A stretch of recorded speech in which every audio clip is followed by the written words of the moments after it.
Welcome to the Occult Rejects. This episode, we got a couple of rejects with us today. We got a brand new guest for the show, somebody that I've been really excited to get on, and I've had a lot of people mention his name. So I figured it was only about time I get this guy on the show to talk to him. We're going to chop it up with Ani tonight, but before we get to him, we're going to introduce the other rejects. And we got the Headless Giant. What is going on, sir? How are you? How you doing? I'm the Headless Giant. You can find me on X and on YouTube at the Headless Giant. And if you have any occult stories / metaphysical experiences / weird dreams, you can send them to my email at theheadlessgiantpodcast@gmail.com, and we will read those on Thursday nights. So check that out. And also on Sunday, we've got the trilogues with Ethan Indigo and Ricardo. Ricardo's back. Oh, yes, so Ricardo's going to be there on Sunday. So it's going to be a great episode. Oh, yeah. Definitely look forward to that. Definitely check out that trilogue. I think it's a great show. And if you send in any information on, any stories or whatever, leave your address. I'll send you some free fucking stickers so you make it worth it. You know, you can even make a story up at that point. So I'm not encouraging that. We got enough weird fucking wild real ones to begin with. So yeah. Now on to Jules, my man. What's going on? Yeah, what's going on, guys? Happy Friday. I'm Jules, host of the Gray Pill Podcast. Tomorrow morning, y'all can catch us live at 9:15 Esoteric Book Review. And then what else we got this weekend? Brian from Demon Erasers is coming on Sunday, so be sure to tune in for that. I think it's going to be 1 o'clock, 1:30 Central. Yeah.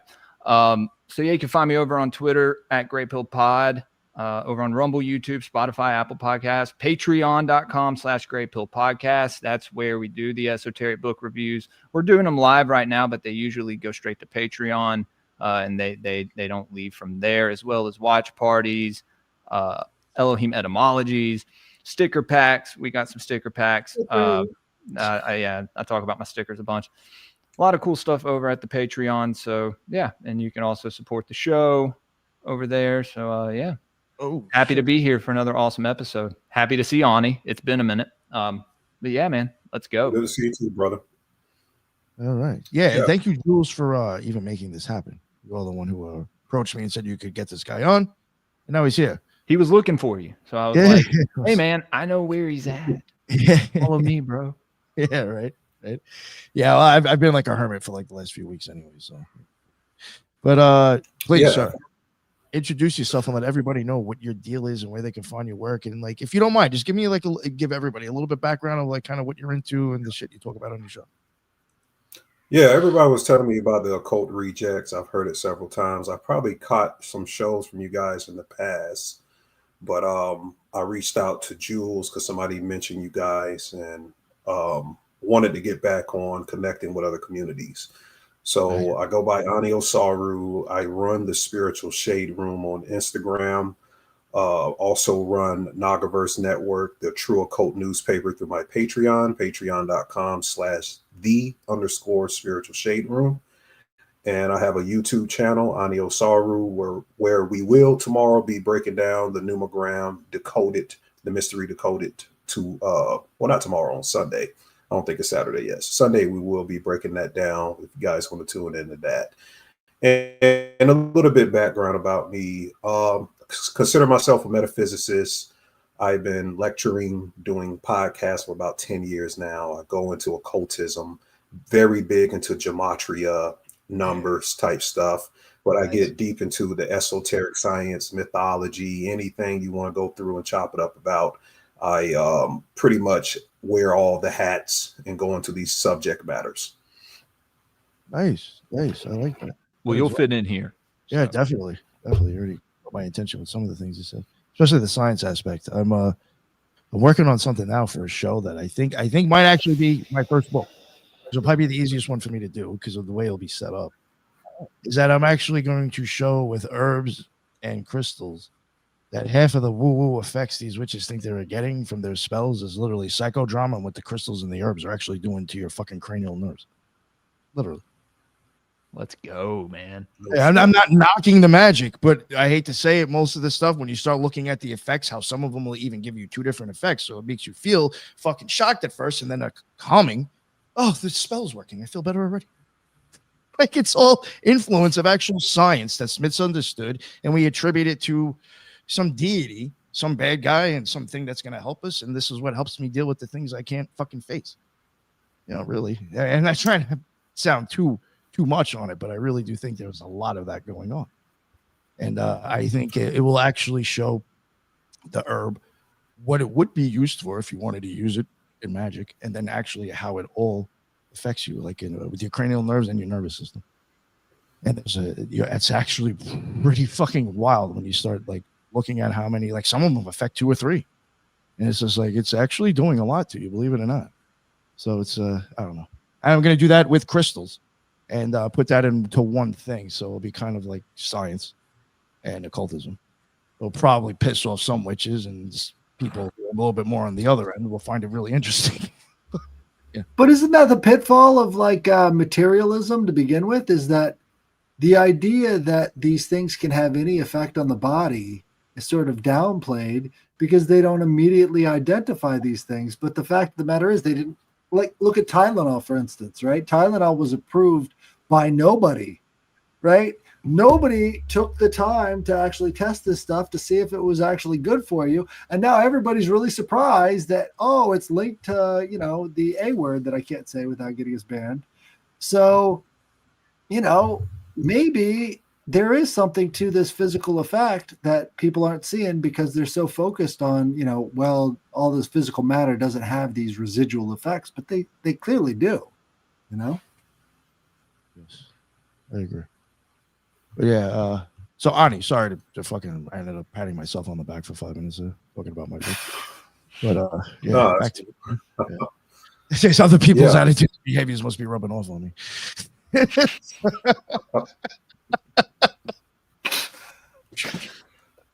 Hold on. Where is it? Where is it? So Ani.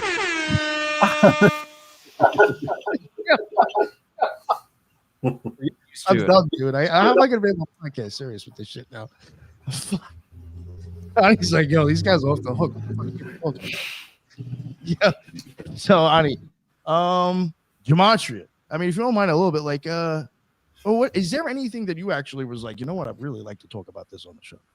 Because I'll just ask like fucking random sporadic shit. So Yeah, I mean, I have a presentation, but Baphomet too and shit. My bad. Sorry. but yeah, but I feel like it'd be better to free flow and riff a little bit because it'll be more engaging.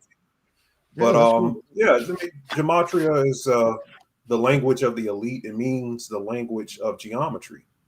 That's what it actually means. And I've shown, even with the Charlie Kirk incident, how this thing is all based on Kabbalistic science. If you know the Kabbalah, you understand the physics of creation and destruction. And that's what these people utilize. So if you don't understand Kabbalah, you're not going to really understand gematria. You're not going to know what numbers really are. I've been studying and talking with this guy named Nick Land that was on the Tucker Carlson show recently. And his philosophy and his writings on the occult, he's comparing numbers to demons. Well, I mean, not a literal demon with a damn horn or some shit, but he's talking about some type of temporality, some type of retro chronological temporality. A temporal distortion is the demon, and these numbers, they program it, and this is how they program incidents, events, and happenings with these people. And no one can understand how the hell they get this number, the date numerology, all synchronized, like the video with the Tyler. Copyright, Nick. That was the short one. I used the short one. No, Demonetized. Have you guys seen Donnie Darko before? Yeah, we just had somebody on cover that with gematria. It was fucking bugged out. Weird. Yeah. Who you guys got on? Zach Hubbard. That was Rambo with Rambo. with AJ. Rambo used to be a dude who was on. Yeah. He used to be on Zachary Hubbard's a lot. Yeah. Yeah, We had so him on the both week of them after, come I on, think, like, they or the both week talk before shit we about had Zach Hubbard on. Okay, Zach Hubbard came on. Okay. Yeah. Yeah, so Donnie Darko, I just saw it for the first time yesterday, and I decoded the whole thing. Really? Decoded it Sunday. Yeah, I mean, I've heard of it a lot. I watch a lot of stuff, guys. I just saw it Like, when I I've was been really real young, so I'm Crazy that just movie. surprised. Yeah, It's I worth a just watched rewatch. Yeah, and it was good for me to watch. It was the right time for me to watch it with the Bad Bunny coming in the Super Bowl and the timing of it. Bad Bunny, Donnie Darko, and the main TV series I was checking out was Peacemaker. Have you guys seen Peacemaker? The one Yes, with, dude, great show. John Cena, right? John Yes, Cena. John Cena. Right. Man. A lot of stuff After in the that second as well. Suicide Squad. Yeah, Okay. the second one. I gotta say second one. So the Donnie Darko connection is connected to Charlie Kirk as well. I think the guy who wrote the opening song, The Killing Moon, when Donnie Darko comes on, he was born on 9/10, the same day that Charlie Kirk had passed away. And literally the guy, Frankie the Rabbit, Tim. he gets killed by a gun at the end of the movie. And the funny thing about it, shooting in gematria equals 10, it equals 109. Just like, writing 9/10 in any other place in the world except America, that will be 109. 10/9, which is, it's kind of like a palindrome from yesterday. So, and speaking about yesterday, Erica Kirk announced that she's doing a halftime show to counter the Bad Bunny show in the connection of Donnie Darko. Jeez, dude, what? The American halftime She show. Didn't she already get her halftime show? Like, that's what the whole funeral was with all the She fireworks. just got a and everything. record That was deal, the bro. halftime show, right? It's WWE, baby. It's God. WWE. Come Yeah, on, All man. acting. Crazy, bro. Did you All guys acting. ever see the movie Embarrassing. Death to Smoochie? Yes. Smoochie. Yes. It This was a good whole movie. thing- Right, but this whole thing seems like the plot of Death to Smoochie, and Charlie Kirk is Smoochie, right? And they're all just sort of like trying to figure it out, and it's a big circus, and all He this played by weird Ed Norton. stuff happening. Yeah. Yeah. Well, I think it was Ed Norton's. Yeah, I think that Ed Norton was Smoochie. Yeah. Yeah. Right. So are you going to have to change the channel to go and view that alternate halftime show? Yeah. What's going on, Tim? Haven't seen you in a minute, man. Hey, good to see you, man. Yeah, Tim, Good let to everybody see know you what's too. up. Real quick. Hey, sorry to interrupt. Yeah, How you I had some difficulties over here and all that, so I'm sorry I'm late. But yeah, I'm Tim. My show is Sixth Sensory Podcast. Happy to be here. Always happy to see you guys. And Ani, it's always great to hear what you have to say, man. I'm excited. Yes, sir. Yeah, snake eyes as well. And you remember her eyes look like snake eyes, and this is the year of the snake, the Chinese year of the snake, currently. And in Donnie Darko at the beginning of the movie, it was a part of a plane crash into his house. That's what eventually kills him retro chronologically. But the Think beginning about of what's his year, guiding him. The thing that's coming out of his chest is like a snake, right? And that's Yeah, it was sort of like destiny. it was it's actually a silver cord in Right. occultism, the astral silver cord connection to the sublunar plane, because everything is about regulation of the moon cycles, which, the time he stated, the 28 days, that's all moon science. That's moon magic. The what sublunar we're plane, speaking would that be about, in the but, astral realm? It is. It's Hebdomadal and Gnosticism is where the archons live. Right. It will probably be where the lemurs would be in the numogram from Nick Land's point of view. But notice a part of a plane fell in his house. And remember, at the beginning of this year, it's all about planes falling out of the sky. We know Donnie is connected to Donald Trump, and he when he got inaugurated, he cut a plane in half with a knife, a military knife, and then all these planes. And then Jimmy Carter died, and he's from Plains, Georgia, the other type. Whoa, So man. Yeah, you I've can't been- make that up. I've been connecting all of these things, like we're literally in a program reality, and people don't see the connections, but I make the connections every fucking day. And it has Ani- to go by these rituals to kind of work, right? Yep. But here's the problem. That's a delicate fucking system. Everything has to It go is. according to the time. If you can predict any of this stuff, the entire sort of thing of glass falls apart. Like that's the problem with retrocausality is as soon as you realize and you can affect that outcome, the whole thing goes away. It has to necessarily because that timeline no longer exists. Right. So it's like they're programming timelines. And I think Right. everybody on the world stage, whether they know it or not, I've been looking into different energy weapon programs like Project Satan and Christ. You ever heard of Project Christ or Project Satan? Not Christ. Wow, that's It's interesting. like it's in a book that I give the book in my last lecture on YouTube. I forgot the name of the book, but it's about energy weapons. And literally it can send this auditory frequency to you, just like voice of God. Yeah. You ever heard of voice of God tech? Yes. Yes. They were using it on I think it was the Iraq, the Desert Storm. They were using Isn't that it. linked to gang stalking too? Yes, it is. Yes. Okay. I And they had a make you friend. hear. Actually, I had a friend. Don't know if he's still alive, but he had slit his own throat in his bathtub because he was hearing the feds or like the FBI or somebody in his head. Now They he had been really- up for a week. Could have been a good black magic magician. You know, the guy that supposedly stabbed a girl in Charlotte, he said that they put a chip He in him. said that. Yep. You know, I said Yeah. it was a whole racial ritual because it galvanized the right when it happened. But you got to understand this: the Charlotte is the etymology of what Charles is. Carolina too is the etymology of Charles. It happened during the Charlie Kirk time. It set up the Charlie Kirk time thing, and It happened 2 weeks before, and they released it right at the time that Charlie Kirk was shot, like 2 days before. in the video, I put the girl had a blood squib in her fucking mouth. I showed it on Twitter. Like you didn't see the stab wounds immediately, and you know everybody was like, "What the fuck is this?" Because he supposedly stabbed her. So, the guy came out in prison. Now he's been let out of prison like 13 times. I'm like, how the fuck you get let out of prison that many times?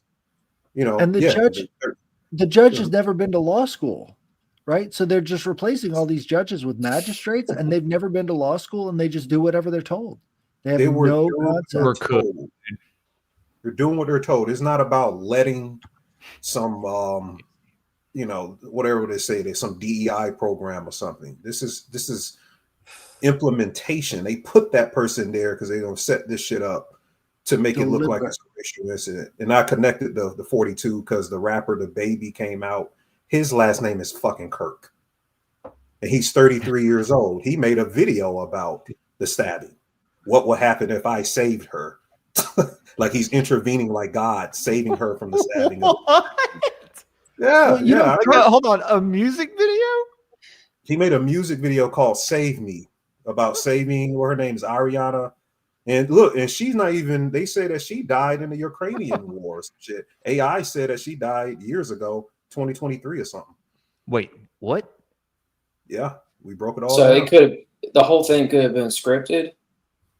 It's everything. like- Isn't real anymore, bro. Yeah. Nothing's real. Nothing is real. It's Sorry. Erica Kirk. Don't It's mean to crash out, WWE, Nick. baby. It's WWE. I said the next day after that shit happened, I wish I was supposed to cover the topic, but I never did. Like I was even going into like, oh, just looking into her fucking mother and her family. They're fucking work for the DOD and fucking something else. And I was just like, already this shit is fucking fugazi. They're in EMP. They sell EMPs. What's the name of their company? G-Tech, out of Arizona. They sell they sell doomsday software. I was just like, yo, this is fucking like. I was just like, this is insane.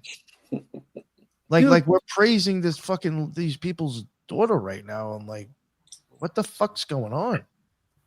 Right. Shit is fucked up, man. Like all this stuff tracks back to Phoenix, Arizona. I wasn't a big Charlie Kirk follower, but I went into some of his archives. It's like everything he did was centered around Phoenix, Arizona.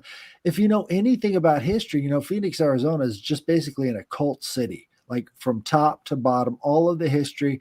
This is where you would start to make these programmed people, you know, like that. It was that deep in that the shit whole goes back thing. to Teal, man, in Stanford University and shit. Right. And Well, he comes out of the Chicago, memorial. he's picked up, and then he goes down to Phoenix, Arizona. And then for the rest of the time, it's almost like he's playing out a script. It's really strange. Let's recant this. It started with the Charlotte incident, right? His memorial's at State Farm Coliseum for the Cardinals. The Cardinals is what a pope is. And he died in the same place Pope Leo was, Orem, Utah. They're from the same place. And look at this, Charlotte's Web, State Farm Stadium. Charlotte's Web happened in a farm, and the week after Charlie Kirk passed, another guy named Charles, what his name, Redmond? It's an actor. Well, he's from the same area too. He died, but he played in Charlotte's Web. He was the horse in the 2012 Charlotte's Web, and he played a horse, and it's a joke because his name is Charlie, so it's Charlie Horse. You get it? It's a joke. They're just fucking around with us, but anyways, Orem, where he got shot. The etymology of Orem is Aramim in Hebrew. It means snake. It also means the snake. It means the seat. If you look into the etymology, so where he got shot literally means snake, and there's a movie named Snake Eyes that predicted the whole shit, which I'm sure you guys seen by now. Dude, this is bringing up the never-ending story to me. So, like the front cover has the Oren, which is like these two snakes that are creating this kind of Celtic knotwork, and that Oren is like, you know, the same AUR kind of root word as the rest of these snake figures. And in a lot of ways, if you think about it, the nothing is sort of like approaching, you know, all of these things we've got this massive debt. We're on this precipice, and it feels like that nothingness is kind of coming into our lives a little bit. Facts. Yeah. And there was some sort of an amendment that they were voting on in Congress a couple hours after Charlie Kirk was shot. But the thing about that is, everybody online now was like dialed into it happening, because it was just a perfect amount of window for everybody to find out that he had been shot. So everybody's dialed into that. And then they do some sort of they vote on some sort of amendment that has something in it that would block the Epstein files. Right. They blocked the Epstein files like 3 hours. Did you look into Did you look into Erica Kirk's Romanian angel program? Oh my God. She's a child smuggler, dude. It's true, man. She got kicked out of Romania. You can look it up for some of those kids that were. I heard she was removed from Romania, and she used to work for organization over there, like, you know, helping kids that were saved, right? Like at these her organization she wasn't kicked out personally, but I think that they had enough of this organization that was over there operating. Right. So that's what she was representing. Right. He's right. And her grandfather is like the grand master of the Vikings or some shit. And you know, when she passed, okay. Yeah, when Charlie Kirk passed, they said, "See you in Valhalla." The guy, Tyler Robinson, he took a picture in front of a computer. And on the computer screen, it was a place called Goat Island. And on Goat Island, there's a place called Valhalla. So some people believe, if you look at the physics of how he was shot, that he probably faked his death. They even had like an underground little opening that got covered up right afterwards. Like, I'm Candace was talking about that. Yeah, I'm proposing. Yeah, I'm not saying. Go ahead. It was funny because Candace was bringing up the tunnel, and that was something that especially peeved all of the Candace haters on Twitter. Is like they kept referring back to this one clip where she's referring to a tunnel, and it's like, why is that so unbelievable that somebody would use a tunnel to escape? I don't understand the connection. Yeah. Like That's perfectly legitimate. If somebody's got a tunnel open, you take that shit and you get the fuck out of there. You know what's unfortunate that I think that when you start hearing tunnels, and this is just where it happens to me. I was into the idea of that stuff sometimes until I saw true crime people or other shows throwing that in there for the most stupidest shit. It's just like, oh, okay. So it's almost like now you start kind of like, yeah, you don't take it serious because it's been fucking used and played so many times. You know what I'm saying? So it's like, it's almost kind of like, reptilians, how that could turn people off. You know what I'm saying? I think that does kind of. It's a trope. It's tropey. Yeah, it's like unfortunate. It's like it could be realistic, but it's just like since people have like kind of jerked it off and got a little silly with it, you don't. Yeah, it's I would doubt. You talking about reptilians? That shit is fake.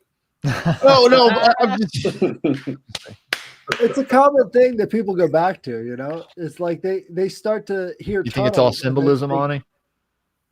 I don't believe in them either. Just like the snakes and the reptiles and all that. The statues, and you think it's all symbolic?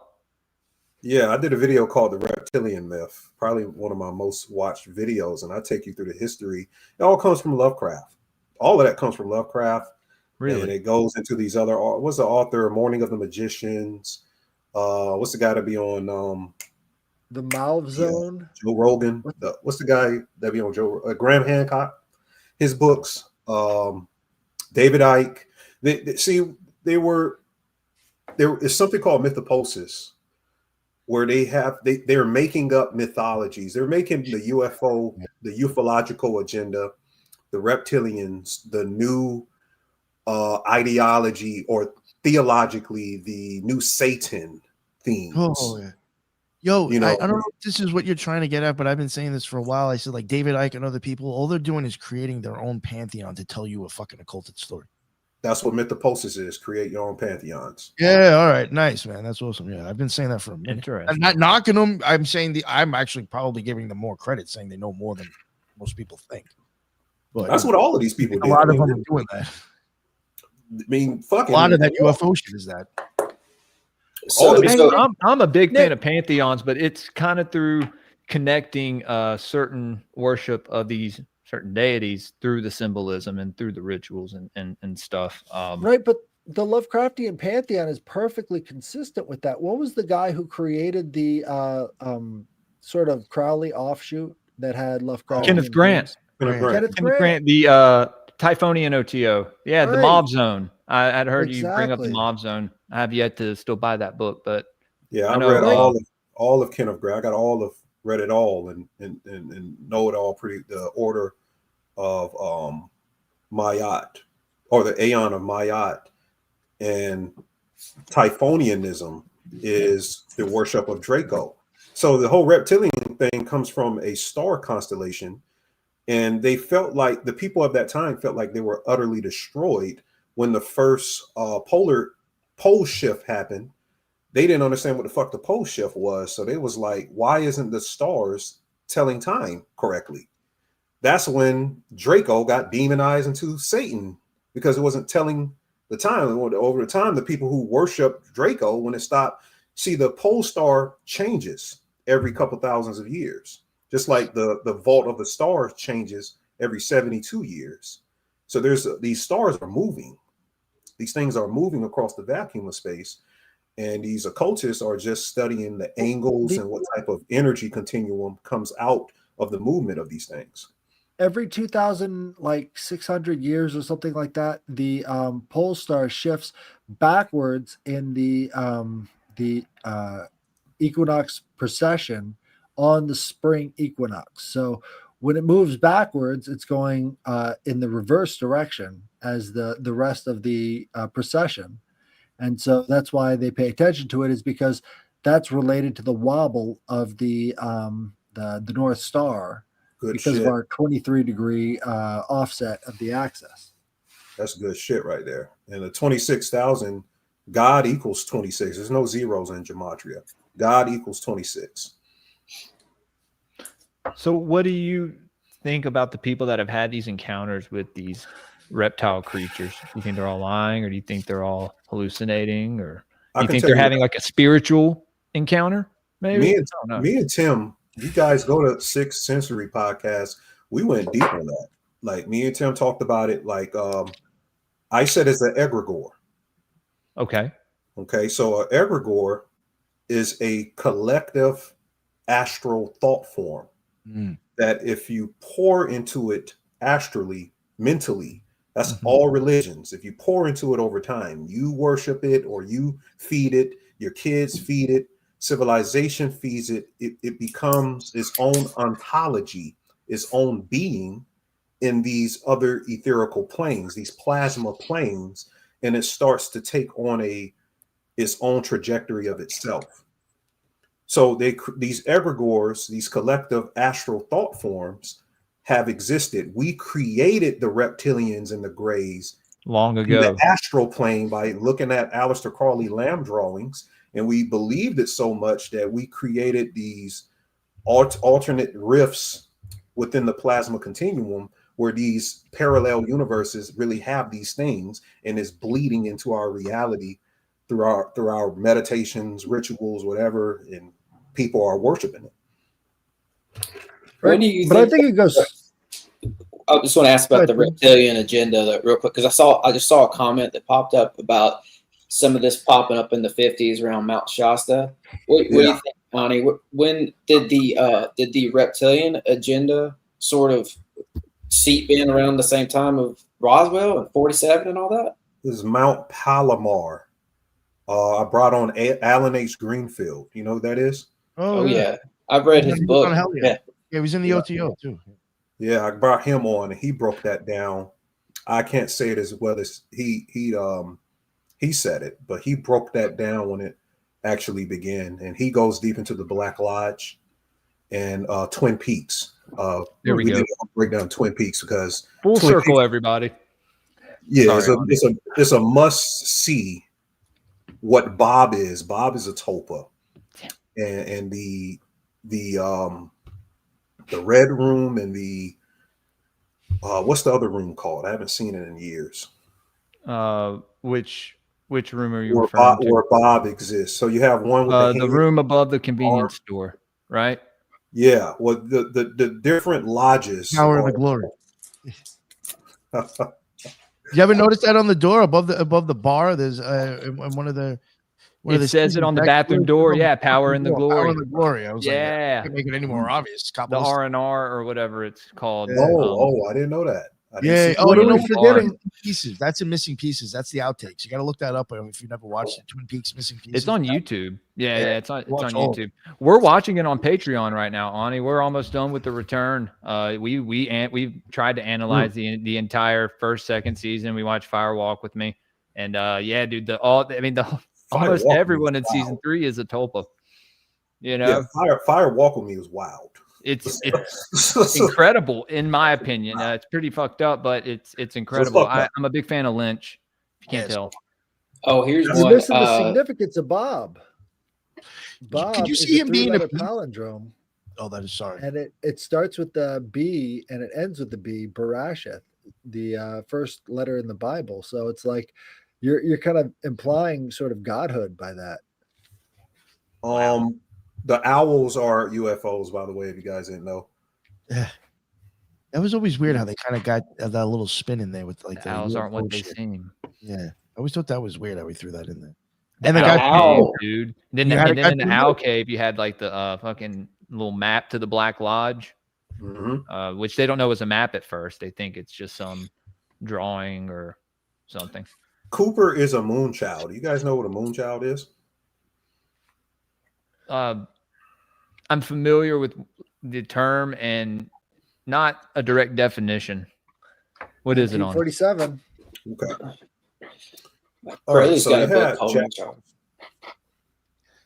Say it again, Tim. Sorry, I was just saying Crowley's got that book called Moonchild, but go ahead. I'd like to hear your thoughts. Yeah, my wife used to own that book. Yeah, it's a fiction book, but it's a great book to absorb what it is. It's basically, to sum it up in so many words, someone is birthed for a specific ritual magical purpose, and their whole lives is a ritual. So that's what a lot of these world stage actors are. They're all moon children, and Twin Peaks is going deep into the science of it, because the Twin Peaks is the AA the Argentum, which is the what Crowley is speaking about. It's actually the silver star is Sirius, and the Nick, you got the handy? What happened? Astrum Argentum. He's got the Astrum Argentum hood. You'll love this. Oh, guy. Astrum Argentum. Yeah, Oh, my bad. I said it's been a minute, Nick. Bro, he did this the second show we did, and I was like, "What the that's it. fuck is this guy doing?" The blazing And star. hood right there. Yeah. Yeah. So I thought you'd like that. Well, Yeah. so some of these this practice goes back probably millennia, and I know I was reading there was a guy who sort of spent a lot of time with one of LeVay's girls, and LeVay's girl said that she was consecrated at birth to be some sort of they were like her whole upbringing was supposed to be leading her to a ritual moment that was going to, I don't know, they're going to do a lot of magic and make her some sort of a star child. I don't remember all the details, but I think that the practice of that seems to go way, way back, where certain babies are consecrated at birth for a purpose. yeah, it originates. So Egypt pyramids were used as harems for virgins, and certain astrological synodic months, really Vedic astrology. If the Vastu, the feng shui is right, the priest would bring the virgins in, and you heard of seraphims or seraphic beings, the fire, they're called petwa in voodoo, the hot spirits. They would call these things down, fallen angels. The Guys. fiery serpents, right? They look like serpents. Yeah, they exist on higher plasma. Joseph P. Farrell's book. Get Joseph P. Farrell's book on the plasma and patristics. Doesn't it have something to do with the energy? And it kind of looks like a serpent when you look at it in the other realm. Like if you're astral, if you're looking into the astral realm and you're viewing one of these. It depends on what frequency, because in the ancient world, they used to have sex visualizing each chakra lighting up until the main, or the Sahasrara, which is like the Yekidah in the Hebrew. It has to light up, and that's how they will pull a god down and birth it through semen and the eggs. But we started just fucking off the lower three chakras, and that's what kind of split the stream with racial stuff, and we started to bring beings from the lower three worlds, and they weren't coming from up here. So this was the infiltration of the archons into our genetics as well. They would call it Nephilim or stuff like that. But basically in these pyramids, they were bringing down the seraphic beings through these virgin women, and they were birthing the first moon child, or the Nephilim bloodlines, because now you have part archon and you have part the Homo sapien infused all in.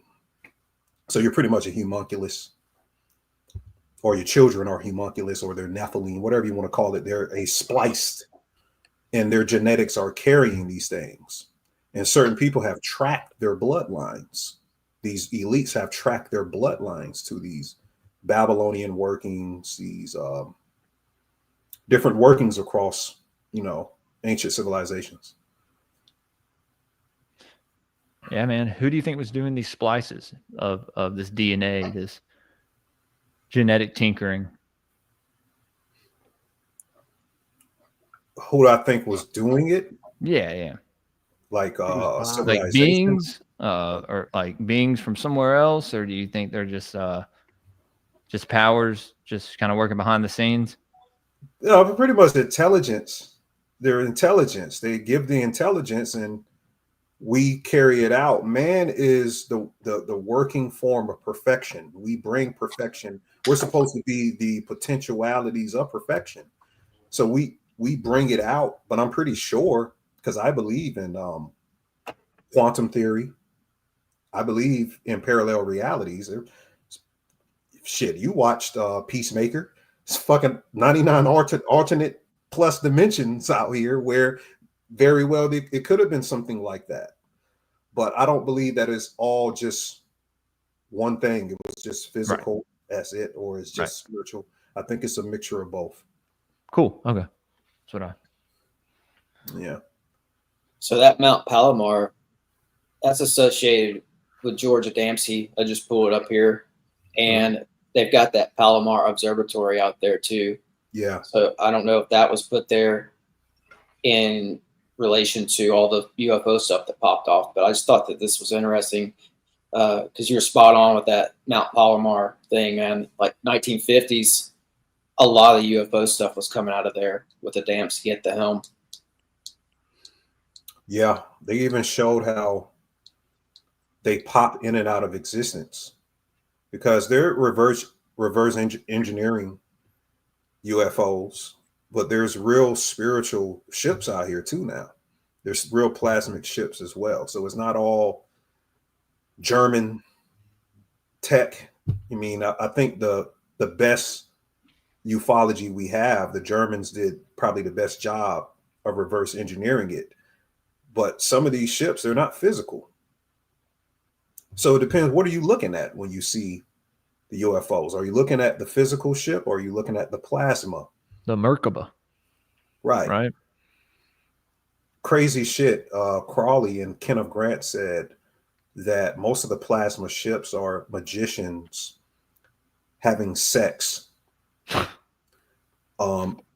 They're projecting their androgyne soul because we were split in half in the Gnostic text by a tyrant being, which you may know, Yaldabaoth, Yahweh. Mm-hmm. When he split the soul in half, that'll make a Christian faint hearing that. Hey, have you ever seen the movie Hedwig and the Angry Inch? Say Nobody? It again. Mm-mm. Hedwig and the Angry Inch. It's a rock opera musical. Okay, so they have this one whole sequence called The Origin of Love, where they're using this Platonic story of how the earth was actually flat and people were two sexes melded up together. So you would have men and men, you would have women and women, and then women and men would be all mashed up back to back, right? And that's the original people. And then Zeus got angry because we were making too much noise or something, and he split everybody in half. That's the Anunnaki whole, that's Sumerian thing too, that we were making too much noise, but it's a lot of different stories. The Titans, if you understand what the Titans are. But specifically, it's that symmetry, like when people are split back to back, and then they say, well, if we're not, good, they're going to split us down again. We're just going to have one eye and one leg and one arm and just be hopping around. And you ever heard of the root races? Right. The Lemurian races, right? Lemurian, right. Yeah. Do you know what root race we're in now? No. The 5th, I think. I think it's around the 5th. So we got 2 more evolutions to go. And they said the next one, we grow another spine. Oh, just like the Jacqueline and Boaz. What for the people who don't have one, they'll just only have one. That's not bad. I mean, it's a start, finally, Yeah, there's shit out of luck. But something I want to ask you real quick. I'm sorry, I'm gonna fucking forget. It's already like a little bit ahead, but you talk about egregores before. Yeah. Do you think like what happened with like BLM even a while back ago? Do you think that was almost kind of like an egregore in a sense? Like, and I would even say now with Charlie Kirk, the people's reaction, could that actually create the egregore, really? That's the whole purpose of it. Look at the I mean, I think that's a lot of egregore work. Look at the symbol of Turning Point USA. I would show you what it is, but yes, I'm answering is you're absolutely correct. It's all egregore workings, and the Turning Point symbol is showing in Freemasonry the Royal Arch, where the sun rises and it ends off in Virgo, which is where he died. So it's showing you that it was literally the turning point, but it's a projection on consciousness. This is the turning point. Something fucking big is about to happen, in which they did shut the government down. There's about to be all types of stuff that's about to go down from this point on. So that's why they took them out through turning point. They use the occult symbology. It literally means things. They don't just come up with a name and say turning point is a fucking great name. You know, we're gonna. Right. It has to mean something to work in these other realms. You saw where Turning Point developed in 2012, and his wife was in a music video, and she was in Vegas with a guy named Tyler, same name of the guy that shot her, and she's zip lining in Vegas, and the 9/10, the date of his death, flash across the screen. Right. This is a way big before they were married. Huh? They were only married for about 5 years. Like that was I before that. proposed something that probably has some people unfollow me. I said that Charlie Kirk never existed. Oh, Yo, yeah, that's a hot take, bro. I'm just saying, as a person, yeah, we saw him and we heard his name, but he's a moonchild. His life was just a magical ritual. that was And a another lot of thing I was people going to are. bring up. The whole moonchild thing. I mean, anybody can really go find this. It's called the Secret Rituals of the OTO. Yeah. If you look it up, I mean, you've probably seen it too. Now, I was in the OTO. I didn't get that high up, but there was a few initiations that I could say were pretty on point in that book. So I do give it some credence to being correct somewhat. But like, yeah, if you've read the book, I mean, it even talks about that in like one of the last initiations. This is what I think that's what this is talking about, is when it says that you're doing something, you got to have to put a demon or daemon, however that's spelled, inside of a homunculus before the ego comes back. Yeah. Or before the ego takes form. And I was just like, yo, I feel like that's kind of like, in my opinion, I thought that was maybe a moonchild, like actually It is trying to bring something into a body. Nick, what about the widow's son? Like that's a popular Freemason ritual. I mean, she's the widow. She's having a son, right? Isn't that something? Yeah. Like Sons of the Widow, Nick. You remember the book we were reading? bring it up. It's actually, yeah. There's got to be something to her just being female, because I think she's the moonchild. He was just the sacrifice. The Turning Point logo also looks kind of like a sickle moon, and if you look at the symbology of that, it has ancient association with Ishtar, Ashtar, Diana, and the Virgin Goddess. There's some weird stuff with Mary there too, women of the apocalypse. So I don't know, just throwing it out there. Her being female might have something to do with the ritual. Minoan priestesses had 2 snakes in either hand. They were snake handlers. He passed away 33 days for his birthday, and he died on World Theater Day. No, doesn't him and Floyd even have the same birthday? I didn't know that about him. All he talked about was George Floyd. Also, neck issues too. Oh man, that connects too, because both of them. Okay, let me give you guys a connection. Trump is a Gemini. Gemini is ruled by Mercury. Mercury rules the neck. He was shot. That plays orange. Goes with Hode. Right, but he was shot in the neck. Mercury rules the neck. So is Mercury is like the foundation of all the fucking alchemy. These are Mercury rituals that they're doing, you know, like literally, you know, and Donald Trump he plays as the archetypical engine of the tarot deck. And each of these people, if you look at certain things, they're projecting the tarot cards, the Rider's Waite deck. There's even an older deck called the Sola Busta deck during the Italian Renaissance, where they were showing you how the elites reincarnate back into their bloodlines. It's called the Game of Saturn. I've seen that deck. I think that's the one that doesn't have any Christian iconography anywhere in it. I think it was like the first, or maybe, I think it was the first tarot deck where there was absolutely no, like zero Christian iconography in it whatsoever. Yeah, absolutely correct.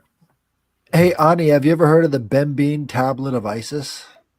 Yes, I have. The Ben stone. No, it's a BEMBINE tablet, and this was created sometime in the Middle Ages, right?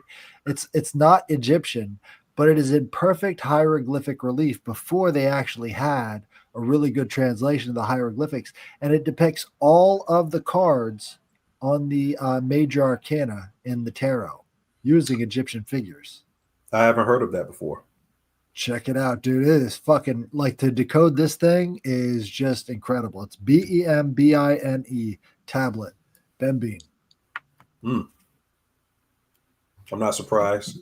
I mean, they probably was studying how to project the egregore from way back then. Pygmalionism. Pygmalion. Yeah, Oh, yeah. making the statues come to Pygmalionism. life. Yeah, how to put a spirit in a statue. They probably was practicing. That's where we get the golem from. Like the Pygmalion storyline is sort of like consistent all throughout the ages, and that's also the homunculus, you know. And now AI is the golem. Ooh, And, That's scary. and AI is what Kabbalah is some of its purpose was to project the Dude. AI. Pick up your phone and then unlock it for me. What do you see? That's the Kabbalah tree. Oh, Every shit. time we open our phones up, we're fucking using the Kabbalah tree. Hey, look, have you I ever love noticed, it, man. You ever notice it's a iPhone? Like the eye? That's wild, dude. Oh, Fuck. that fuck is right, bud. Yeah, that Kabbalah shit was crazy. That was a good one, bro. I even thought like hopscotch was like possibly based off of Kabbalah. Yep. It's the same Hopscotch, yeah. stuff. What? Yo, dude, y'all gotta stop, dude. Y'all are getting. I don't me know. right It's like there. I guess if I was stoned and an occultist, you might actually come up with that idea. I don't know. You fucking Wow. They say the origin of the name is a old trans goddess. I don't know if I can say that word, but you ever heard of Kai Bell? Yes. Yep. We were talking about Kai Bell last Friday. Yeah, Robbie talked about it. Okay, her original name is Kubala. It's Kubala, and you know the worship of the black stone and all of that type stuff is. They're literally. And you heard of the worshipers of Kai Bell was the Gali, where they became eunuchs, and what's happening today? Statue of Liberty. Their dicks off. Why the eunuchs? This is what we always come back to: is why in the ancient world were eunuchs so like ubiquitous? Like everywhere there are these eunuchs. Like what is it about chopping your junk off? And then I start thinking about like aliens, right? They're always extracting sperm from people, and the only ones who would be immune to that would be these people, Gali, like these high priests who started out as slaves, and the only way they could achieve anything in life is by castrating themselves. And so they would do that and become high priests who are now, not, targets of alien abduction, which is strange to think about. But if you think about the spirits back then and how everybody was being possessed and they had these weird demonic things happening, that could be the same sort of phenomena we see with the aliens today. Like that could be part of creating this timeline. That's true. That's true. I was thinking about what you guys said right before you said what you said, but it don't slip my mind by now. What were we talking about right before that? Kybali. Yeah. Yeah, is she Greece, Athens, Rome as well? No, it's right there in the armpit of Turkey. Anatolia. Anatolia. Yeah. Right. Thrace. Kai Bell. Thrace. Yeah, we were talking about Thrace, bro. At the Anatolian Look at the Olympics, the 2024 Olympics. That was Kai Bell, all of that. Okay. Well, Kai Bell was brought back to Rome during the Punic War. So Rome ended out. Did I miss it? Oh, don't say anything. Don't say shit, bro. Don't say shit. I ain't saying it. We were talking about it before the show, guys. Yeah, right. Fucking this guy's head rearing up, and people's strikes will be getting hit. They had these they had these books called the Sibylline Oracles, right? And these Sibylline books were how they would predict the future. And during the Punic Wars, when Hannibal is invading from the Alps, they were told you have to go to Thrace and pick up this massive black stone of the goddess Cybele and bring it back to Rome so that you can be victorious. So they do that, they bring it back, and they start the rites of Cybele over again, right? Because this was actually their native practice when they were the Trojans. So they believe they come from the Trojans, and then they moved all the way over to Rome. So they started out in Turkey as well. So they're going back to retrieve this Cybele and bring it over to, Western Rome to start the practices of, cutting the junk off and everything else. And, Attis worship is part of this. And Attis is this tree god type thing. And as he's killed, you plant the pine tree there, and then you bring it in on the 25th of December. So it's all sort of wrapped up in this stuff. And if you think about Dionysus is also a Thracian god. Zagreus, all of these weird dying and rising figures come through Thrace, and Thrace and Egypt were basically around at the same time. And they actually had contests between Thrace and Egypt to see who was older. This pharaoh took these two children who had never had exposure to language, and he isolated them with nobody talking to them. And the first words out of their mouth could either be Thracian or Egyptian, proving which society is older. This is like a really early cruel science experiment. And the first words out of their mouths was Kubaba. I told Kubaba, which is the name of Cybele, the oldest goddess before written language, right? All of these Venus of Willendorf and all the rest of these little figurines all around Europe from 40,000 years ago, that's the earliest representation of this very same goddess. And it's transferred through that region of Thrace, which is this uniting of East and West. That's where the two continents come together. You just blew my mind. So you heard about the 3-eye Atlas comet? Yeah. Right. You know, the Sumerian linguistics or etymon of comet was Kuba. The black stone. It's the fucking comet black stone. And the Kaaba in Mecca. Kaaba and Ka and Ba is the spirit and the soul. But you think about Baba. Get a book by Anthony. Is it Anthony Peake? No, it's Anthony Peake wrote the Daemon. But it's called The Serpent and the Rainbow. Nice. I love that. In that book, he mentions the Baba. Baba, how babies say Baba or Ba. It is literally the tongue represents the serpent. The upper region of your mouth is heaven, and the lower region is hell. And Baba literally means the god of heaven and hell. Then you hear in Russian mythology, Baba Yaga. Yeah, and then you look at the Epic of Gilgamesh and you see you got to finish the metaphor. You didn't finish the metaphor. What are the teeth? What is the air passing around the teeth?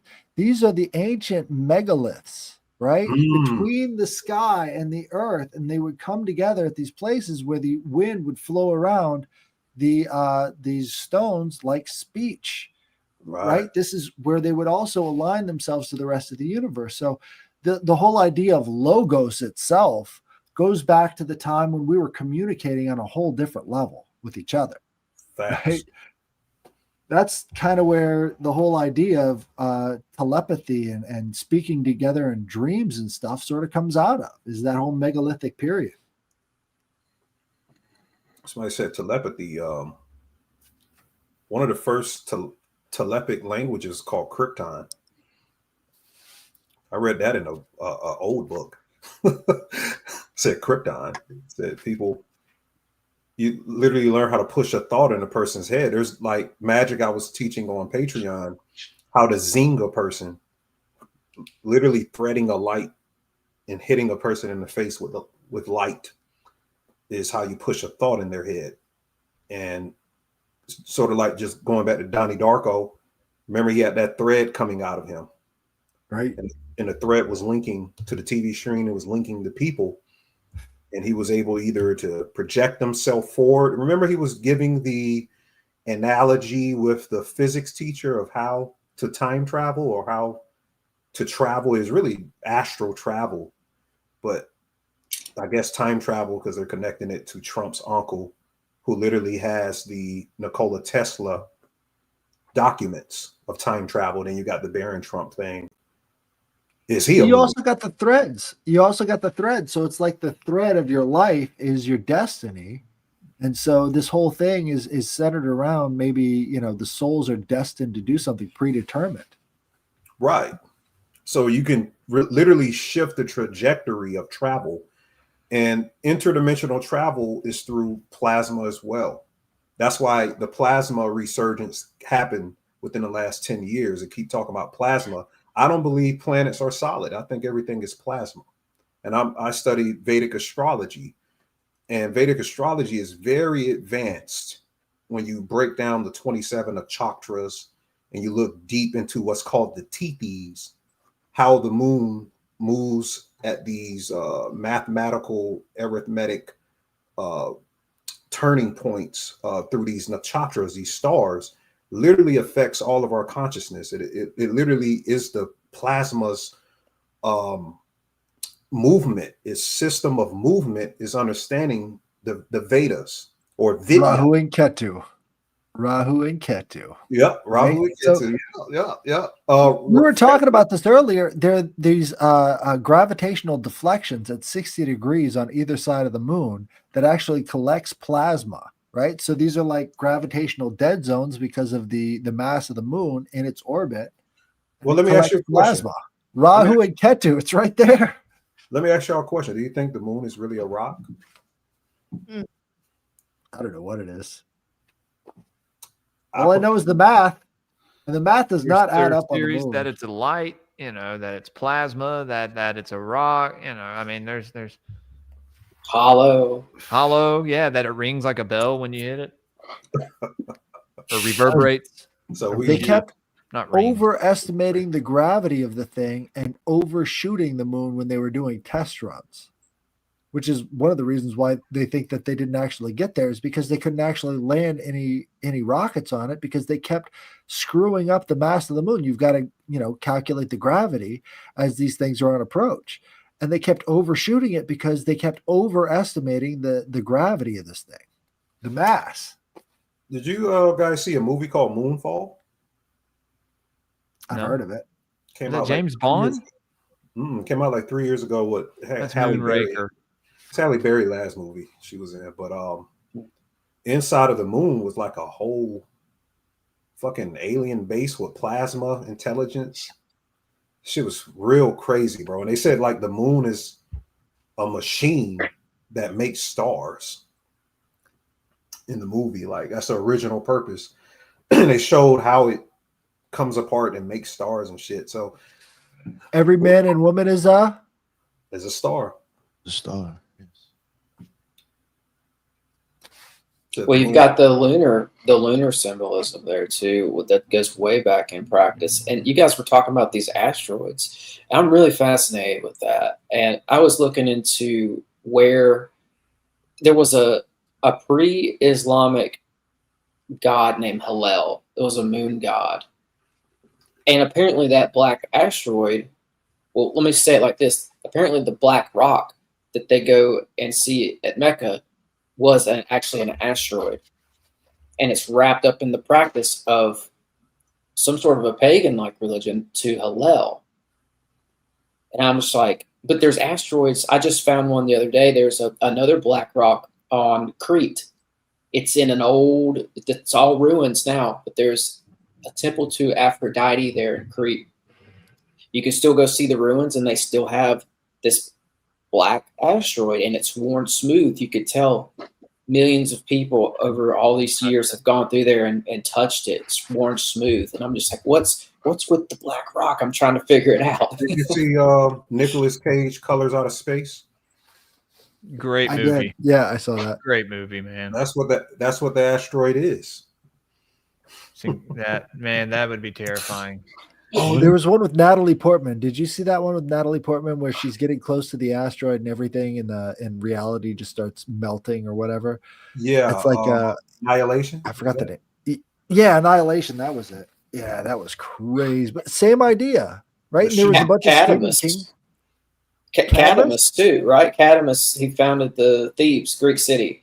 He said that he was guided and instructed by these little entities that came on an asteroid. Yeah, Tim brought language. He brought language to all of Greece. Yes, yeah, exactly. Tim, the one deity you're speaking of in Islam reminds me a lot of Nanarsin and Sumeria, the moon god, which I think is probably the same archetype or entity as the Islamic god, Allah. Yes, there's when I've done my research. There's a big conspiracy here. I'll call it that. And I don't want death threats, so I haven't done an episode on it because, anytime you question. Come on my show, talk about it, bro. Okay. It goes back to, there was an old cult that was based out of Petra where they were worshiping this as well. It's a pre-Islamic faction of occultists. They had all these. And I wouldn't be surprised if Hillel is the same or very similar or in the same pantheon as the one you just mentioned there. But I wanted to ask you, was it male or female or was it androgynous? Oh, its followers were androgynous. Its followers would end up castrating themselves. Yes. Guys, do you want to hear the Orphic hymn to Selene, the moon goddess from Greece? That would be Nanarsin's wife, right? The feminine aspect of Sin. And that name, notice Sin, right? Mm-hmm. I believe that's where the name Sin just originates. It's the name of an entity. Yep. One of the many entities out in the Bible. Yep. Right. And the oldest name of the moon is actually Sanskrit Chandra. You've heard of Chandra? Yeah, I knew a chick. It's chick named. I know, I did, and that's how I knew what the fuck the name even meant. The funny thing is, it's a male. The moon is originally a male who he kind of takes Jupiter's bitch and has a child. The child is Mercury. So the moon takes Jupiter's wife. Jupiter is his name in Vedic text is Guru. So you get Guru. His color is orange. That's why all of the Tibetan priests wear the saffron. That's the representation of Guru. Everything good that happens is because of Jupiter. Jovial, goodness. And the moon Chandra has all of these females, 27 wives. They're the 27 nakshatras. Literally in gematria, ritual equals 27. And most rituals are to the moon, right? The science of the moon. And the regulation of Chandra's movement through the nakshatras. The nakshatras are fixed stars. And these fixed stars determine what is malefic in your life and what is benefic in your life, if that's a word. I don't even know the benefic part. But there's a particular fixed star out there called Algo. I think that's where you get the word algorithm from. Yeah. Did I cover that on the mailbag? Yeah, dude. We've done that a couple times, actually. Y'all talked about it? Algol is the star in the constellation Perseus, right? Mm-hmm. This is the head of Medusa, and he's holding it out.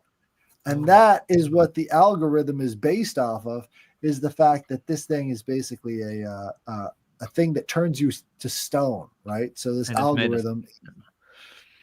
right. And for the snakes, right? And we've been talking about the year of the snake and all that stuff. Right. Yeah. It's the star most closely associated with addictions and, horrible attachments. So anything that you can imagine that petrifies. It's the most malefic star in black magic. All of the dark occult books that I've read, because I have to know what the fuck these people are doing. Yeah. Algo is the shit. Now. They say you go to Algo, you can There's a book that Don Webb is. He's from the Typhonian. Yeah. He's supposed to come on the show a couple of times. Really? Yeah, Hey, I had Flowers on. I had Toby Chappelle on, both from the Temple of Set. Yeah. Oh shit. Really interesting episode. Yeah. I mean, honestly, I could probably email him and he probably will come on. It's just every time I hit him up, he's always like either dying or fucking some catastrophe happened. I'm sorry, I don't mean to laugh at the way you just said. Oh, well, it is fucking silly at this point, but I probably if I begged him more often, he'd probably still eventually come on. Good. Yeah, I would say it's probably Michael Aquino coming from the grave. Yo, that fucking Flowers dude was like fucking cucking for him at the end of the show. It was hard to listen to, dude. No, I He ended was the show because I was uncomfortable with it. I was like, I didn't mind you coming on and talk about runes and trying to, whatever you want to tell us about the Temple of Set, I'll listen to. But we're not going to start sucking Aquino's dick. No, this isn't happening. Oh, he was sucking it so hard, too. It's Aquino, not however you like. Oh my God, I'd have been like, be doing that with people who say Crowley wrong. No, somebody says Crowley, I'm not fucking being fixing them. Fuck out of here. Fuck off. That's crazy. Yeah, it was like, yo, now you're taking it to heart, bro. Like you're getting a fucking half a heart on talking about him. That's crazy, man. I brought up Vietnam and it was downhill from there, dude. Flowers doesn't need Viagra. He just thinks of Aquino. Then he took Antoine LaVey's daughter, and isn't that Taylor Swift? Yeah. Zena Taylor. She's like a Buddhist monk now, isn't she? Or like what? Like lives in a Buddhist temple? I thought she was in a band or something. I thought she was in a Buddhist such a temple. Process thing to do. Process church is always going back to Buddhism. But I forgot my original point. You were talking about stars, and I want to ask you about Aldebaran because that's one I see popping up. Yeah, Aldebaran, the red star, the red giant. There's an No, you go ahead, Ani. I'm sorry. No, go ahead. I want to hear your point on it. Oh, well, there was an obelisk in New York City that I was looking into. It was put there by Vanderbilt. He shipped it all the way over from Egypt. And there's a very interesting alignment that the obelisk starts to make with Cleopatra's Needle. Yeah, it's called Cleopatra's Needle, and it lines up with a couple locations and an old star fort there that's got really muddy. But anyway, he had to have known some or been very interested in some Egyptian cosmology to know where to align it. And it goes into, it reflects the belt stars of Orion, which is Osiris, who's the god of resurrection to the Egyptians. And then there's associated with Isis, so you get some goddess stuff layered in there. And it's like he knew exactly what he was doing. And then there's an alignment to Aldebaran. So it's just something that I've been looking into. Well, I mean, the Sumerians, they were saying some type of intelligence is based there. It was mainly a bull cult associated with bulls, I know. Yeah. The bull of heaven.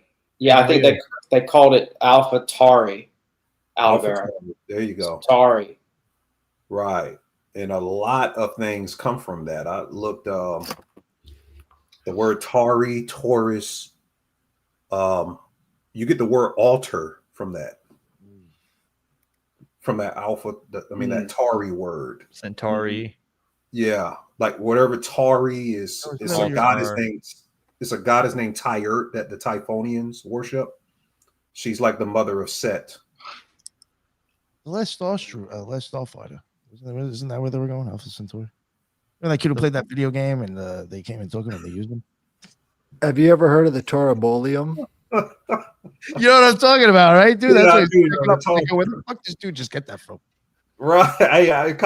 It makes sense though. Yeah, Tari, I remember that. The Torabolium in Rome was a place where they would sacrifice bulls, and the aspirant trying to get into the cult would kneel under this giant metal rack that the bull would be standing on. So they would slit the bull's throat, and then all of the blood would gush down over the aspirant as they were trying to get initiated into the cult. The Torabolium. Isn't that Israel, their assassins, or the Israel? I know we can't go deep into that, but didn't they say something about The The red same- heifer, yeah. They already killed it and they No, have not the the red ashes. heifer, but what you said about the neck. They said like Charlie That's Kirk's kosher. assassin- Yeah. What's Kosher up? It's killing like- is always through the neck. Okay. Oh, that's what I was looking at. Yeah. Also, like Yeah. symbolism to to keep them from talking, right? To shut them up. Yeah. Right. The Wouldn't vow it, of right? silence. Yeah. Yeah. Yeah. This shit was crazy, bro. Like, I've never seen them take a person like that and blow him up that quickly. They're talking about putting him on a coin, and they're talking about making a road for him in Florida, and they're threatening schools in Florida if they don't get a Charlie Kirk road, that they're going to take funding away from the school. Like how different is that? It's like, yo, you're literally doing the same. Like, if that was the left, they would be flipping the fuck out if there was people were making those terms. Oh, it'll be some. That's the type of shit they retaliation. were doing a few years ago. Almost. I mean, they might have actually been bigger dicks about it this time with this. They whatever. just had a perfect inversion. It's a perfect inversion. Like Yeah. we're bombing Iran. It's like, what are we doing? Thank No, you. Thank you.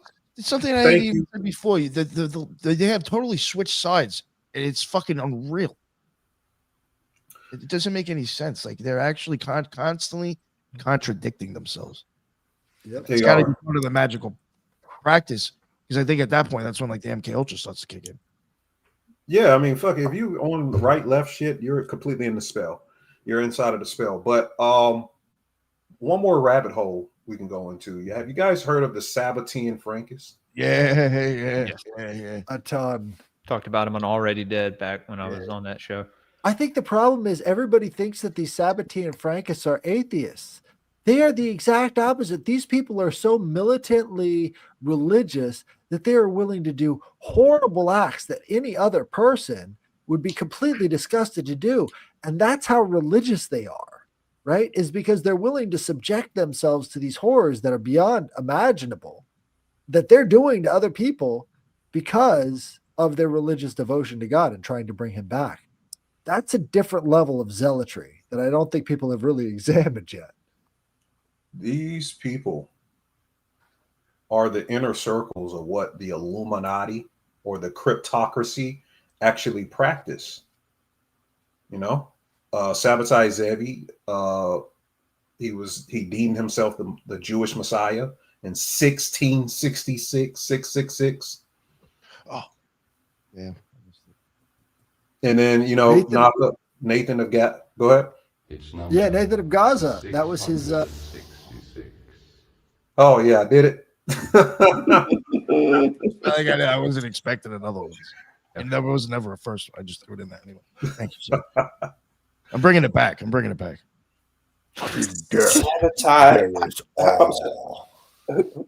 How do you spell this guy's name? Sabbatai. Sabbatai Zevi. Zevi. TZEBI, I believe. But Yo, go, you know what? There's a good series on that on the Occult Rejects. If you ever heard of them, go check them out. It's like fucking 3 years old though. I don't expect anybody to know that shit. It's still good, dude. Oh, I know it All was. No, it's just that was old. That was like 3-4 years ago. Yeah. So y'all went into Jakob Frank and Adam Yeah. Weishaupt. And I mean, inversionism is why I brought it up. Inversionism. That's exactly what it is. Yeah. Their magic is inversionism, and the Lyrianic Kabbalah. You heard of the Zerapin ritual? Yeah.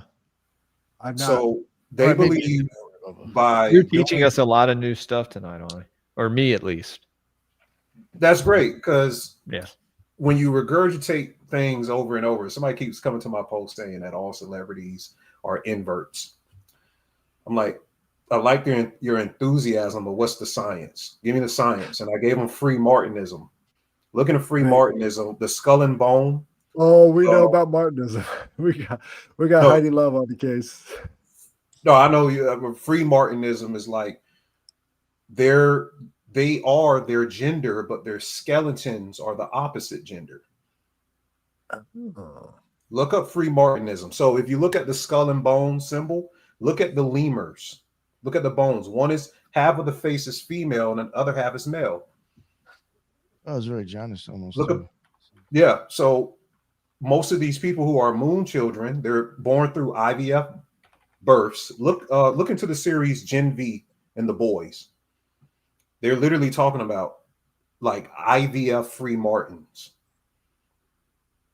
And that's why you be seeing their skulls. It's fucking Sabbateanism, it's inversion. We're in an inversion society, or it's inversion civilization now, or an inversion spell where everything is fucking flipped inside out of what we thought reality is. Like, that's what's occurring.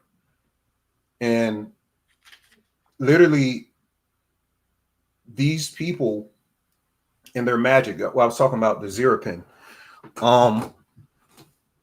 There's a ritual where they have this other type of Kabbalah. There's many different Kabbalahs, but they got this. I know Lyrianic Kabbalah, but they kind of tweaked it, where the Zerapin represents, and I can't say this on you guys' podcast, so I'm gonna use little words. But the father's blank has to go into the son's blank. Ooh. And the mother then has to blank the son. What the? And it generates. So it's like saying that in their practice, you have to have blank with parents. Oh. And what it does, you're doing something so obscene and so opposite of God that it generates another universe. And the reason why they do it, they believe that they're going to be an ego projected in that universe, and they're going to be the Yahweh of that universe at death. So you explained the Queen of France, or the vice or president's wife of France, but I didn't think I ever wanted that explanation. Free Martin. Free Martin. Michelle Obama, if you want to say Free Martin. They're not inverts. They're not real. You got just look into Free Martin. That's all I'm going to say. Free Martinism is a sexually abnormal condition in female cattle born twin to a male, resulting from shared placental blood circulation that allows male hormones to androgenize the female, leading to infertility and underdeveloped reproductive organs. It's called chimerism. Chimeraism. I mean, Gotcha. Yeah. So they thought it was just cattle, but I have the literal science documents and pictures from academia of people being generated through Free Martins. I just realized something kind of dark. So all of those obscure ingredients that you have in old spells, you know, like the Eye of the Newt or whatever, what if it gets even more obscure when it comes to the genitals of these freaks that they're trying to breed? The eye of the what?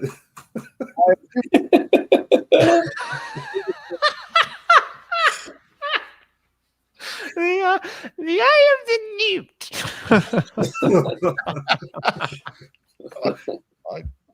Ear of the fox. Sorry. You guys were a blast, man. Oh man. That guy's name means Saturn too. It's Zebedee. I looked it up. Yep. Oh, wow. Sabbath.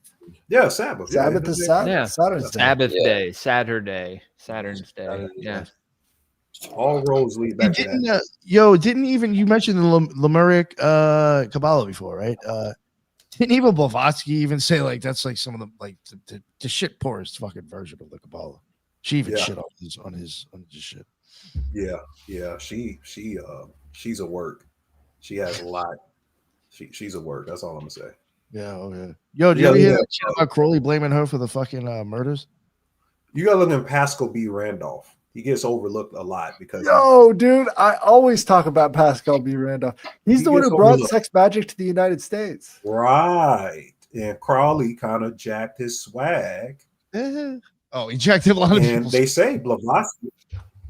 Yeah, Blavatsky literally hated this guy. She called him the N-word. And she also, they say that she's the one that had him shot. He was shot in the head. So, Ani, have you ever read the 70 or 67th convocation of the Order of the Rosy Cross? Yeah, the Rosy Cross. Yeah, I have. A while back, I did a video on it. the 67th Convocation has all of this stuff from 1916 where they're telling their people not to vaccinate, that there's a pyramid of fire off the coast of Cuba, and that they have the seal of the United States printed in this book before, like 20 years before it gets introduced to the rest of the United States. And it's a meeting of the Illuminati, the Knights Templar, the Freemasons, and several other occult groups. And that's what the 67th Convocation is. It's a crazy book, dude. It's all in there. That's crazy. People don't know the Jesuits are the Illuminati, or at the top. The Crown Corporation has to be looked into. And they got this Pegasus in this building. I have to look up the name of the building, but it's in London, and it has the Jesuit sun in the background, pretty much saying that these people run everything, bro. They're the assassins of the Catholic Church. And I've done so much gematria decodes, and the word Jesuit, Society of Jesus, IH. I was watching Donnie Darko. They go to a school with the fucking IHS on top of the building. That's the Jesuits. Yep. Anytime you see IHS, that shit is that's Jesuits. Isus Hominum Salvador. I think it's for the glory of God or something like that. Fauci was a dead Jesuit. Yeah, he was Jesuit. Trump is a Jesuit. He was trained at Fordham University. But yeah, the 201 thing. The 201 is the synodic months of the moon, going back to the moon. 201 is about eclipses, studying 21, right? It's also about 21, right? Yeah. Yeah, and there's 201 steps on the Great Pyramid. But the thing about it is, like, these people have used Jesus and created an egregore out of Jesus. Because they used to say, Ignatius of Loyola used to say, well, when we kill people, we can just say, well, Jesus told us to do it. Yeah. You know? Well, just like we were talking about earlier, they created one out of the Baphomet. They created one out of the devil, right? Like the Catholic image of the red devil with the tail and the pitchfork and the horns, right? All the horns being symbolic, it all being symbolic originally, right? Like even the pitchfork, but they portray it as some form of evil, you know, but now it exists in the ether, in some other realms, right? And maybe even manifest physically, you know, especially because fear is a very strong emotion, and people fear these things that they don't understand or that's fed to them as something that's horrific, you know? So I got to correct myself real quick. It's called Fundamental Laws, a report of the 68th Convocation of the Rose Cross Order, and that takes place in Beverly Hall, Pennsylvania. Illuminati was 68. And 1968 is when George Bush graduated from Yale. Then 33 years later was the Twin Towers fell. 68. 68th Convocation. It's from 1916. I'm gonna look that up too. someone just said that Moses had horns. Yeah, bro. Moses was an alchemist. He has a cat like Chan, like Donut has Chan. He's got this thing. dude. He likes to be picked up and stretched now. So anytime he comes over to me and starts clawing me, that's what he wants. Yeah, cats are very, very auspicious and mystical. This is like how they say Schrodinger's cat. Cats, they say cats can walk in between dimensions or something like that. Like the Egyptians said, if you killed a cat, the sentence is death. Edgar Casey has some stuff to say about cats too. They were very spiritual. He talked about them being like spiritual helpers to us, and that if you get your cat, you set it on your lap, and the cat starts to purr, the cat is actually fixing your vibration. It's taking the negative energy from you. And yeah, dude, like transmutating it alchemically. This cat is like this alchemical tool. Yeah. Dude, my wife told me about that, Tim. And I was like, oh, that's right. That's funny you bring that up because I haven't talked about it since she told me about it. You got to get the right cat, though. Some cats are just dumb as shit. So if you guys get Are you calling your cat stupid, Headless? No, he's great. I'm just I was saying about to there are say, some cats out wouldn't there that are appreciate just that. really stupid. Yeah. I've seen them. I mean, they have some very odd ways. It's like, why do they like to be out at night? all the time. And I mean, if you look into what Casey had to say about cats, I promise you, it'll change the way you look at cats forever. I think they can see our aura. I think they can see if we're a bad person or a good person. Hence, like if they, I agree with that. what we're vibrating on at that moment, if we're in a good mood or bad mood, since if they run away from us or not, right?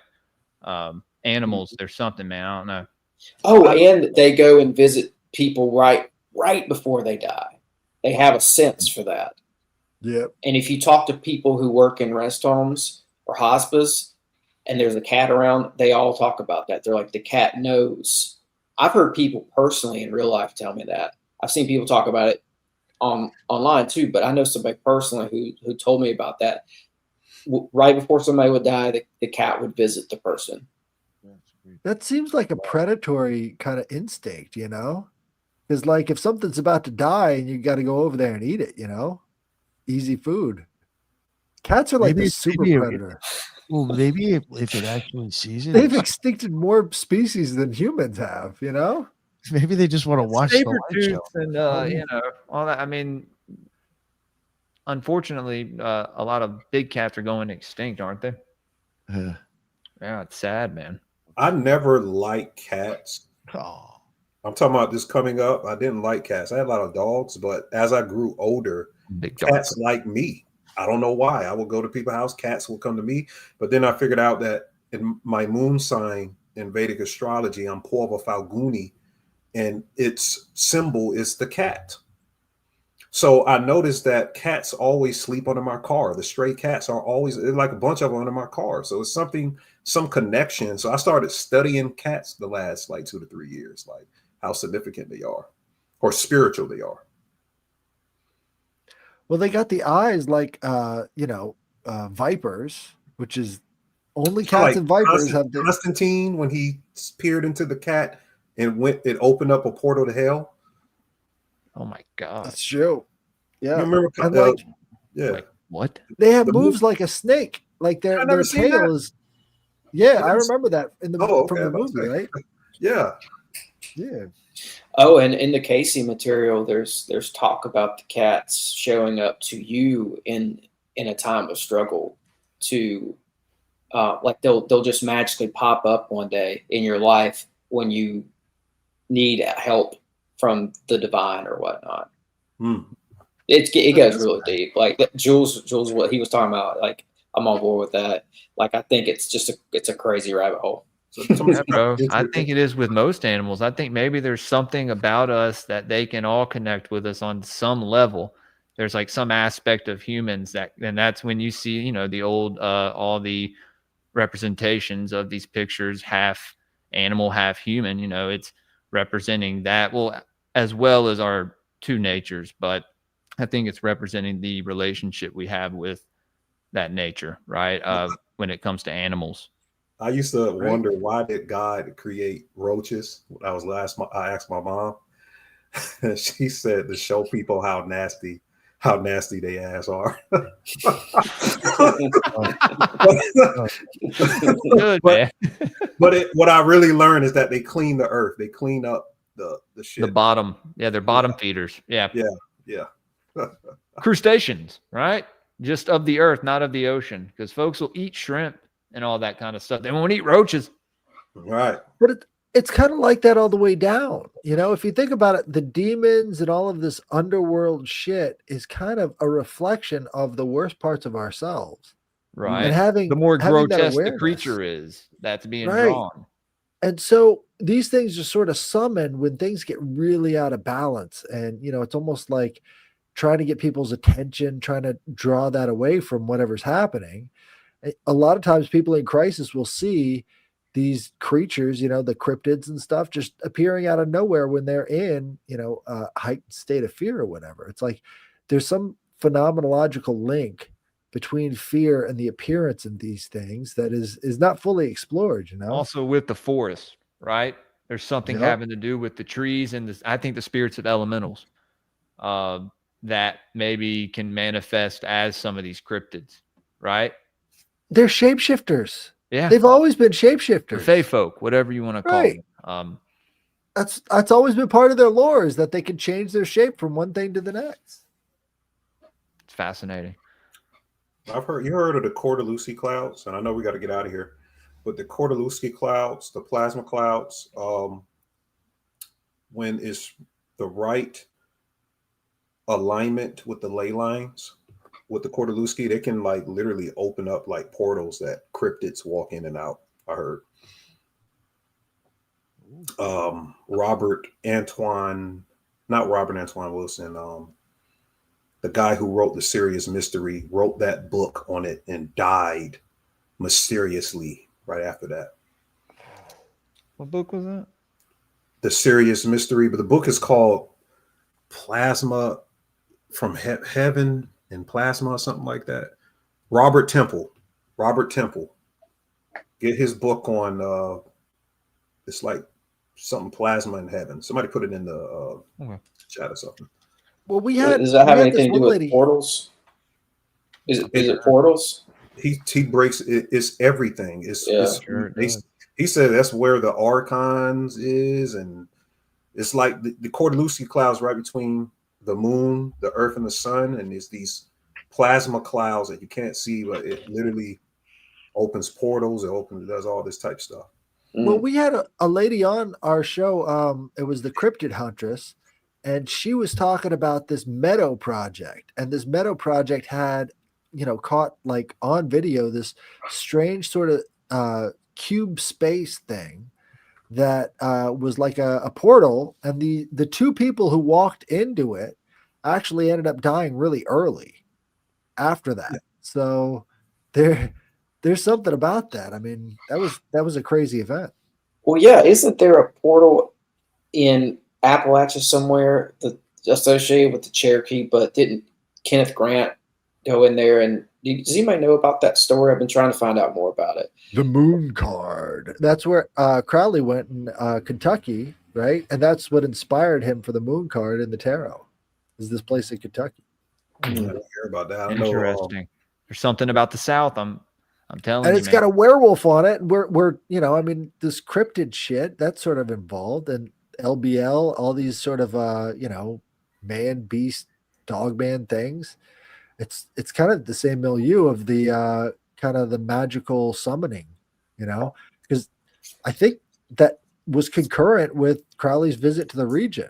They started having an increase of these dog man encounters. Donnie Darko. Sorry. Donnie Darko's mascot for the school was the dog face man.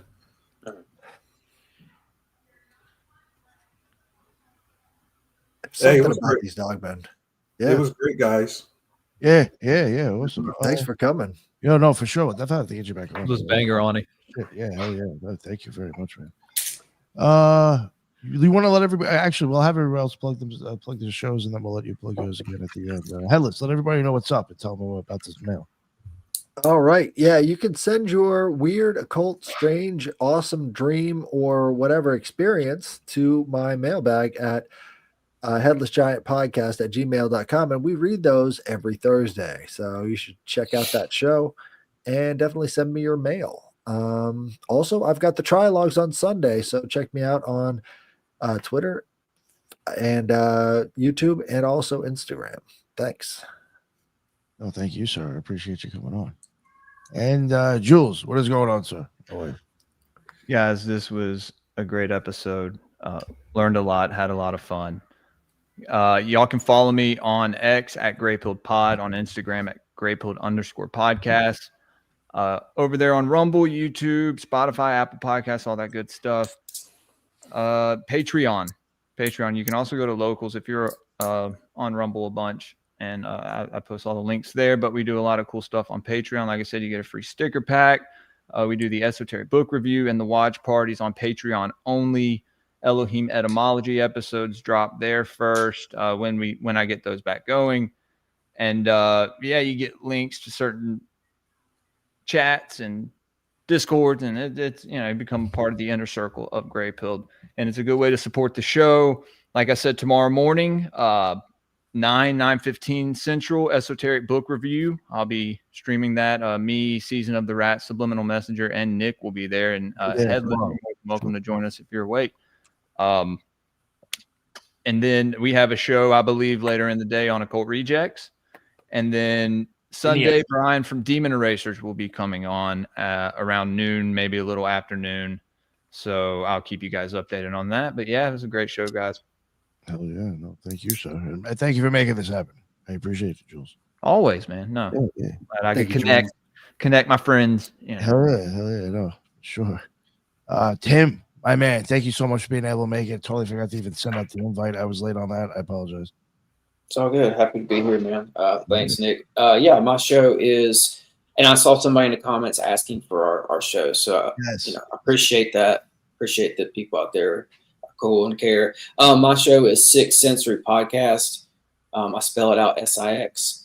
I'm on YouTube, Spotify, Apple, Instagram, and yeah, come check it out. And if you want, you can go and type in Ani when you come to my channel, and you'll get a banger of an episode there too.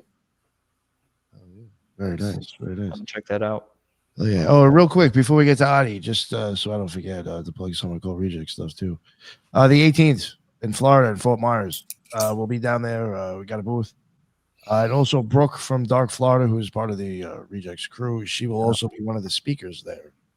So, and she'll have a booth right next to us, and her Bigfoot squad and team will be there with another booth as well. So, in this little corner will be a nice little party. Come hang out, check it out. It's at a Freemason Lodge, and of course, we got booth. How ironic!